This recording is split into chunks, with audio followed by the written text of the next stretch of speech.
በሳውዲ አረቢያ በሚገኝ አንድ እስር ቤት ውስጥ 65 ኢትዮጵያውያን ስደተኞች በጅምላ መረሸናቸውን የሚያሳይ አስደንጋጭ መረጃ ወጥቷል። ግድያ የተፈጸመው በሀገሪቱ ደቡብ ምዕራብ አስር ክልል ውስጥ በሚገኘው የካሚስ ሙሻይት ማደሪያ ተቋም ብሎክ 5 በተባለው ክፍል ውስጥ መሆኑን የቀድሞ የትግራይ ወጣቶች ጉዳይ ቢሮ ኃላፊ ሀይሽ ሱባጋዲስ በማህበራዊ ገጻቸው ይፋ አድርገዋል።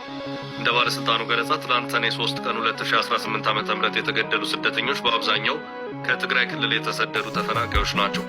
ይህ መረጃ የወጣው ዓለም አቀፍ የሰብአዊ መብት ተሟጋች ድርጅቶች በሳውዲ አረቢያ የሚገኙ ኢትዮጵያውያን ስደተኞች ላይ የጅምላ ግድያ ሊፈጸም እንደሚችል አስቀድመው በተደጋጋሚ ማስጠንቀቂያ ሲሰጡ በቆዩበት ወቅት ነው። ይህንን ዘገባ ያወጣው ወጋሃታ መጽሔት እንደገለጸው የተረሸኑት ወገኖች መሰረታዊ ሕግ ከለላ ባላገኘ የፍርድ ሂደት የሞት ፍርድ ከተፈረደባቸው ከ200 በላይ ኢትዮጵያውያን ስደተኞች መካከል የተወሰኑት ናቸው። የሳውዲ ባለስልጣናት ግን በዚህ ጉዳይ ላይ እስካሁን በይፋ የሰጡት መግለጫ የለም። ይሁን እንጂ ሰብአዊ መብት ድርጅቶች ቀደም ብሎ ባወጡት መረጃ በዚሁ እስር ቤት የሚገኙ በርካታ ስደተኞች ከእጽ ጋር በተያያዘ ወንጀል ክስ እንደቀረበባቸውና ፍርዱ የተሰጠውን በአጭር ጊዜ ቡድን ችሎት ያለምንም በቂ ጠበቃና አስተርጓሚ መሆኑን አስታውቀው ነበር።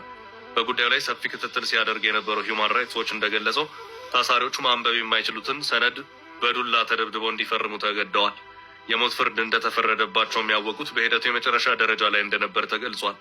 እነዚህ ስደተኞች ለ2 ዓመታት ያህል ያለምንም የይግባኝ መብት ታስረው የቆዩ ሲሆን ከኢትዮጵያ ቆንስላ ባለስልጣናት ጋርም ምንም አይነት ግንኙነት እንዳይኖራቸው ተደርጓል። ይህ አሳዛኝ ክስተት በስደት የሚገኙ ኢትዮጵያውያንና በሀገር ውስጥ የሚገኙ ቤተሰቦቻቸውን ልብ በሀዘን ሰብረዋል። የተሻለ ሕይወት ፍለጋና ከሀገር ውስጥ ችግር ለመሸሽ በየበረሃውና በየባህሩ ብዙ መከራ አይተው ሳውዲ የገቡት እነዚህ ወጣቶች መጨረሻቸው እንዲህ ያለ አሰቃቂ የጅምላ ግድያ መሆኑ በርካቶችን አሳዝነዋል። ክስተቱ ዛሬም በእስር ላይ ላሉት በመቶዎች የሚቆጠሩ ሌሎች ኢትዮጵያውያን ስደተኞች ሕይወት ትልቅ ስጋት የደቀነ ነው።